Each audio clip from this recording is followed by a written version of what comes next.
ভোরের উপস্থিতিতে ঘর ভাঙার আভাস পেল কমলিনী। অন্যদিকে মিঠি কৃষাণুর জীবনে অশান্তির সৃষ্টি করার গভীর ষড়যন্ত্র করল বর্ষা।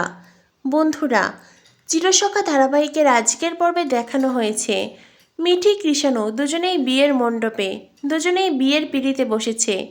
অন্যদিকে কমলিনী কোথাও নেই দেখে কুর্চি তার মাকে বলে, মা ও মা, বৌদিভাই কোথায় গেছে বলো তো। তখনই কমলিনীর মা বলে, কোথায় আর যাবে, দেখো হয়তো মেয়ের বিয়ে দেখবে না বলে দূরে কোথাও গিয়ে বসে আছে। তখনই কুর্চি বলে, বৌদিভাই এখনও যে কেন এসব নিয়ম মানে সত্যিই বুঝতে পারছি না। না না, মেয়ের বিয়ে দেখলে কি হয়। কমলিনীর মা বলে, কি হয় সেটা তো আমিও জানি না মা, তুমি গিয়ে শুনে নাও কি হয়, যত সব কুশিক্ষা পেয়েছে। এই বলে কমলিনীর মা লক্ষ্মীর দিকে তাকায়। তখনই লক্ষ্মী বলে, হ্যাঁ হ্যাঁ, আমি তো আপনার মেয়েকে কুশিক্ষা দিয়েছি, আর আপনি তো সোজা বিলেত থেকে ফিরেছেন তাই না, কচি বয়স আপনার, কিছুই বোঝেন না যেন। এই নিয়ে কমলিনীর মা আর লক্ষ্মীর মধ্যে আবারও ঝগড়া খুনসুটি শুরু হয়, যেটাতে বেশ এনজয় করে কুর্চি, সেই সাথে কমলিনীর বাবা। অন্যদিকে দেখানো হয় অনন্যা আর রশ্মি এক জায়গায় দাঁড়িয়ে গুজর গুজর করছে, আর তাদের সাথে এসে জুটেছে বর্ষা। রশ্মি তখন অনন্যাকে বলে, আমার মেয়েটার বিয়ে হলো না, আর এরা নিজেদের মেয়ের বিয়েতে কত আনন্দ মজা করছে, একবারও কেউ আমার দিকটা ভাবতে চায় না, একবারও কেউ আমার কষ্ট বুঝলো না।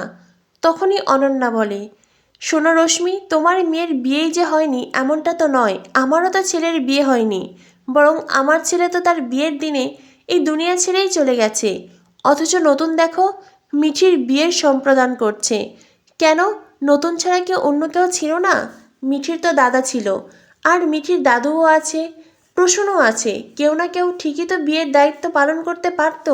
নতুনকেই সবটা কেন সামলাতে হচ্ছে? আর নতুনের মুখ দেখে দেখো কত হাসি খুশিও, যেন প্লুটোর কেউই হয় না। নিজের ভাইবোর প্রতি এতটা অবিচার অন্যায় কি করে করতে পারছে নতুন?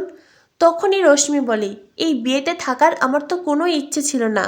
নেহাত বর্ষা একটা কথা বলল, ও একটা ঘটনা ঘটাবে, কালকে নাকি কোনো একটা নাটক করবে, সেই নাটকটা দেখব বলেই অপেক্ষা করছি। তা বর্ষা, তুমি সেই নাটকটা ঘটাবে তো? যদিও আমার মনে হচ্ছে তুমি কিছুই করতে পারবে না। ওই ছেলেকে দেখো কতটা খুশি, তুমি যত যাই বলো না কেন ওই ছেলে কখনোই মিঠিকে ভুল বুঝবে না, বরং তোমাকেই ভুল বুঝবে।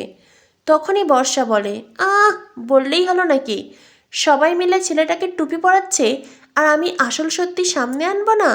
হ্যাঁ, কৃষাণও যদি আমার কথা বুঝতে চেষ্টা না করে, এমন ঘটনা ঘটাবো, এমন কিছু দেখাবো যে ও ওই মেয়েকে বাড়িতেই রেখে যাবে, বিয়ের পরে মিঠিকে আর সাথে করে নিয়ে যাবে না, তোমরা নিশ্চিন্তে থাকো। রশ্মি বলে, সেটা দেখব বলেই কাল অবধি অপেক্ষা করে আছি। অনন্যাদি, তুমিও থাকবে তো নাকি? অনন্যা বলে, না না, আমি এই বাড়িতে থাকবো না। আসলে কি বলো তো, আমি তো এই বাড়িতে থাকি না।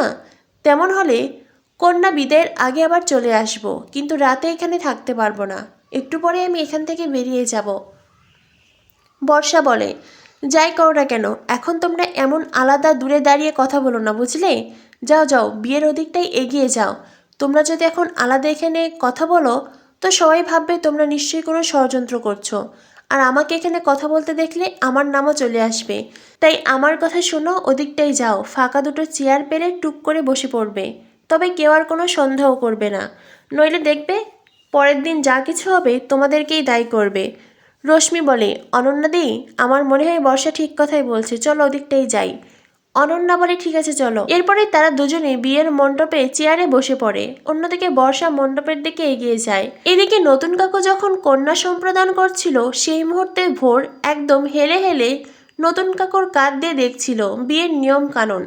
আর সেটা দেখেই রশ্মি অনন্যাকে বলে, অনন্যাদি দেখো দেখো, ওই ভোর মেয়েটা দেখো। অনন্যা বলে, সেটাই তো দেখছি, একেবারে নতুনের ঘাড়ে হেলে তারপরে বিয়ের সব নিয়ম দেখছে। রশ্মি বলে, তুমি যাই বলো অনন্যাদি, আমার মনে হচ্ছে এইবার আমার ননদিনীর ঘর ভাঙলো। এই মেয়েটাকে যা দেখছি, আমার ননদিনীর কপালে খুব দুঃখ আছে, এই বয়সে না আবার সংসার হারাতে হয়।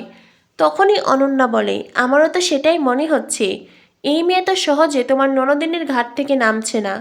অন্যদিকে বর্ষায় গিয়ে ভোরকে বলে, আমার হেলে দুলে কি দেখছো? তখনই ভোর বলে, না মানে অনেকদিন তো বাঙালি বিয়ে দেখিনি, তাই দেখছিলাম আর কি। বর্ষা বলে, তো নতুন কাকুর ঘাড়ের ওপর এমন হেলে দেখার কি আছে? না মানে তুমিও তো একদিন বিয়ে করবে, তাই না? এইসব নিয়ম তো তোমার জীবনেও ঘটবে। তখনই ভোর বলে, আমি বিয়ে করব মানে? বর্ষা বলে, ও মা, কেন তুমি বিয়ে করবে না? তুমি বিয়ে না করলে তো তোমার মা বাবা ভীষণ দুঃখ পাবেন। তারা তো চান তাদের মেয়ে বিয়ে করুক।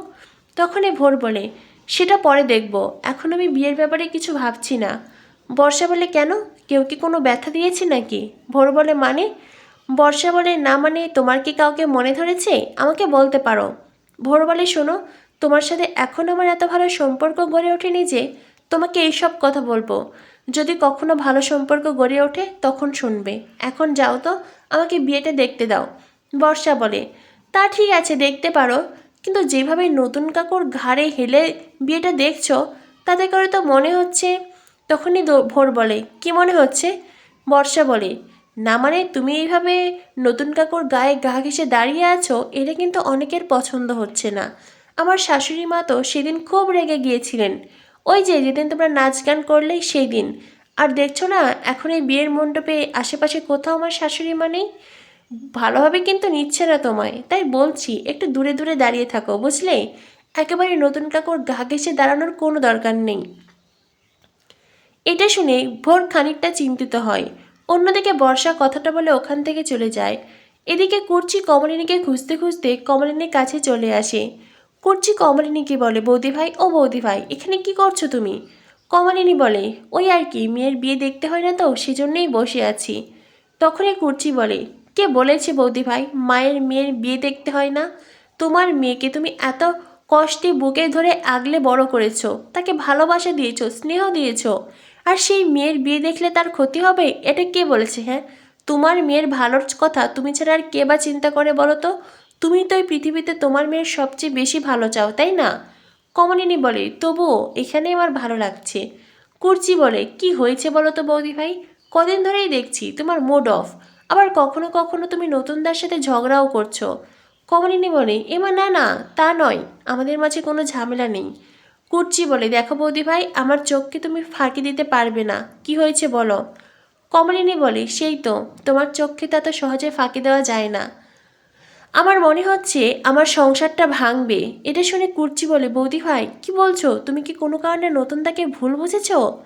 কমলিনী বলে, ভুল আমি বুঝিনি, আর ঠিকটা বুঝেছি বলেই কথাটা মনে হচ্ছে। কুর্চি বলে, কি হয়েছে বলো তো, তুমি কি দেখেছ? তখনই কমলিনী বলে, কিছু দেখিনি, তোমার নতুনদা আমার সাথে কোনো অন্যায় করেনি, কোনো অবিচারও করেনি, তবুও আমার মনে হচ্ছে। অন্যদিকে দেখানো হয় মিঠি কৃষাণও, তাদের বিয়েতে দারুণ খুশি, দুজনেই হাসছে। তবে এই হাসি কত সময় থাকে সেটাই দেখার অপেক্ষা, কারণ বর্ষা পরিকল্পনা করেছে এমনভাবে কৃষাণুকে সেই প্রেগনেন্সির মিথ্যে রিপোর্ট দেখাবে যাতে করে কৃষাণু মিঠিকে বিয়ের পরে বাপের বাড়িতেই রেখে যায়। অর্থাৎ মিঠি কৃষাণুর বিয়ে হলেও তাদের একসাথে সংসার করা হবে না, একসাথে থাকা হবে না। তোমাদের কি মনে হয়, বর্ষার এই পরিকল্পনা কি সফল হবে, নাকি মিঠি কৃষাণুর ভালোবাসাই জিতে যাবে? কি হতে চলেছে চিরসখা ধারাবাহিকে? চিরসখা ধারাবাহিকের পরবর্তী আপডেট পেতে আমাদের সাথেই থেকো। ধন্যবাদ সবাইকে।